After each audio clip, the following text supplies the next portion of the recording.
Página 12, 20 años.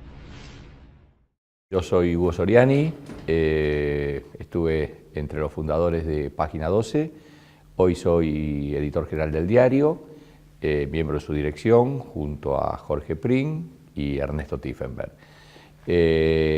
Bueno, Página 12 va a ser, pronto va a cumplir 30 años, en mayo del año que viene, o sea, llegábamos 29 años ya con el diario, y es un diario que obviamente por quienes somos parte de su plantel desde el comienzo, está y estuvo siempre muy involucrado en la defensa de la memoria, la verdad, la justicia y los derechos humanos en su aspecto más amplio también. Yo creo que se debe esto a muchos factores, o a varios. Entre ellos es que en el grupo fundador de Página 12, si vamos a las condiciones subjetivas, hay muchos sobrevivientes de lo que fue la dictadura de Videla entre el 76 y el 83. Si repasamos algunos de los nombres, vemos que hay entre ellos exiliados, expresos políticos, sobrevivientes de la tormenta que se desató el 24 de marzo del 76 sobre el país, y creo que tormenta es un término que queda chico. Podemos pensar en gente como Osvaldo Bayer, como Osvaldo Soriano, como Pasquini Durán, como Luis Brustein, como Horacio Berbisky. Bueno, yo mismo estuve 9 años preso en las cárceles de la dictadura, pasé por la cárcel de Rawson, la prisión militar de Magdalena, donde estuve 5 años y medio, la cárcel de Devoto y la cárcel de Caseros. Entonces creo que ya el diario desde sus fundadores tenía una impronta muy militante, y de la mano de eso es que el diario surge en el año 1987, y si pensamos o coincidimos en que la dictadura trató de imponer con las botas un modelo económico de país, pudimos observar que a partir de la recuperación de la democracia, lamentablemente no se pudo romper con ese modelo de país que se trató de volver a imponer, esta vez desde la democracia. Entonces el diario en mayo del 87 se encontraba, en el momento de su fundación y de su aparición en las calles, digamos, inmerso en un proceso político que expresaba a una parte de la sociedad que hasta ese momento no tenía una expresión periodística.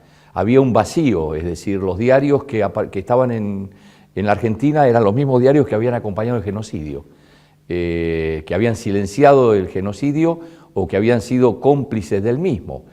Cómplices a un punto de involucrarse directamente, no solamente falseando, mintiendo o callando información, sino también a través de negociados como el de Papel Prensa, que se hicieron de la mano del derramamiento de sangre en la Argentina. Y el monopolio de Papel Prensa fue formado por la dictadura militar junto con Nación, Clarín y La Razón, es decir, 3 de los diarios más importantes del país, que aprovecharon esas circunstancias para quedarse con la fábrica de papel que consiguieron a precio vil, como acaba de determinar la justicia, y con el cual sometían también a los demás diarios a la necesidad de tener que pagar el papel más caro que lo conseguían ellos. Esto también sucedía en el 87 cuando fundamos Página 12, es decir, el precio del papel de Página 12 era el doble de lo que pagaban los diarios mencionados. Es decir, que había un involucramiento absoluto entre lo que fue la prensa de aquel momento con los intereses económicos que defendió la dictadura. Página 12 nace en el 87, como decía antes, y en ese momento que se trataba otra vez de volver a esos planes económicos, al mismo tiempo se trataba de callar los crímenes y de perdonar a los genocidas.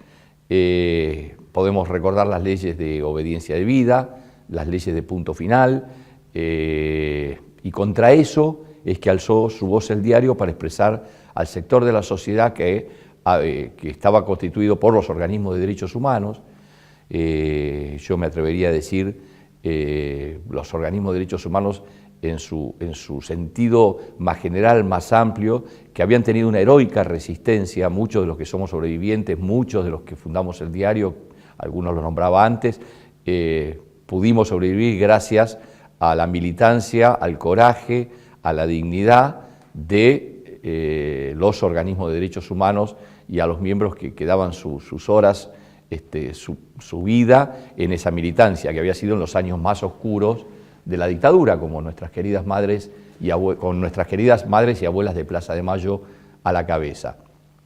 Entonces me parece que era natural que el diario se involucrara absolutamente por estas razones, también en aportar su granito de arena a lo que fue la defensa de los derechos humanos, la lucha contra la obediencia de vida y el punto final. Recuerdo muchísimas tapas que le hemos dedicado al tema.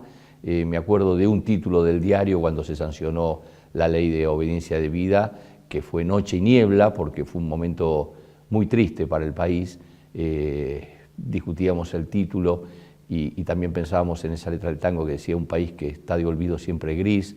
En fin, fueron épocas y momentos muy duros que de solo recordarlos me conmueven porque soy consciente de que así como los organismos de derechos humanos en la época más oscura, más dura, cuando uno se jugaba la vida en eso, dieron el ejemplo, pudimos, como decía antes, aportar un granito en la difusión de lo que fue su lucha y no había una prensa en ese momento capaz de hacerlo.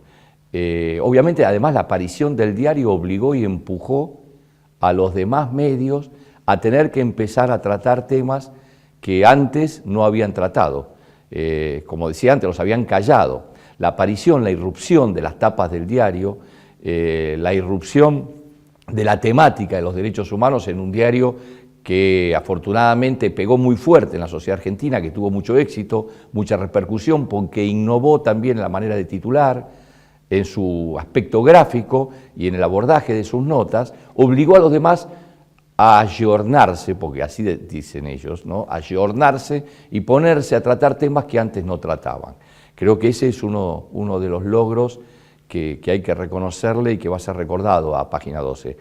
Y de la mano de eso empezaron a aparecer, y esto no por una idea del diario, sino por una iniciativa de Estela Carlotto, los recordatorios.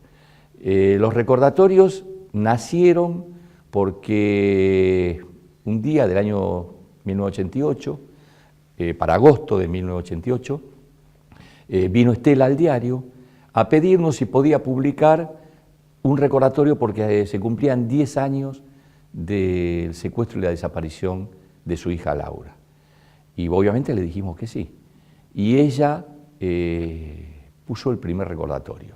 Entonces, después de que apareció ese recordatorio, vino otro familiar a pedir si podíamos hacer lo mismo con su familiar desaparecido.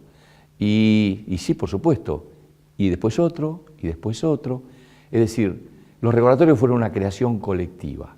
Los recordatorios creo que innovaron en una forma de memoria que no había sido todavía ejercitada y que pone la figura del compañero desaparecido en el centro de nuestra cotidianeidad. Es decir, es muy fuerte, me parece, abrir un diario y en el medio de las noticias del día aparezca una cara por lo general joven, aunque desaparecidos hubo de todas las edades, una cara de hombre, una cara de mujer, a veces una cara de niño, porque también fueron secuestrados niños, y un texto que eligen los familiares, que redactan los familiares, para que se lo recuerde, para rendirle un pequeño homenaje. Hace no tanto tiempo un compañero me dijo, fíjate el aviso del desaparecido que hay hoy, esto fue hace unos años, en la página 8 del diario. Yo fui a ver el aviso y vi una cara joven, una mirada franca, limpia, como en general tienen las fotos de los compañeros queridos, que ya no están, pero no notaba nada que saliera de lo común. Y le digo, mira, la verdad que vi avisos así, me parece un aviso. Me dice, fíjate bien el texto de la firma. Claro, decía, tus familiares, tus hijos y tus nietos. Esa foto que me miraba desde el recordatorio era de un joven de 25 años que ya ahora tenía nietos. Es decir, ahí estaba el impacto, ¿no es cierto? Esos compañeros que hoy por ahí tendrían mi edad, años más, años menos, y que ya habían tenido nietos, que son esos nietos, esos hijos, los que continúan la lucha, los que hoy vienen a traer los recordatorios al diario, porque antes era una madre o una hermana. Ahora también sumamos hasta nietos que vienen con el aviso del abuelo que no conocieron. Bueno, me parece que, como decía antes, es el compromiso ineludible que ha tenido hasta hoy, página 12, lo sigue teniendo y lo va a seguir teniendo por 30 años más o por los años muchísimos más que el diario seguirá saliendo, porque el diario ya es parte de la sociedad, es parte de la vida argentina, es parte de la memoria y va a seguir manteniendo el compromiso con la verdad y la justicia que tuvo desde su fundación, porque de perderlo perdería su identidad y su razón de ser.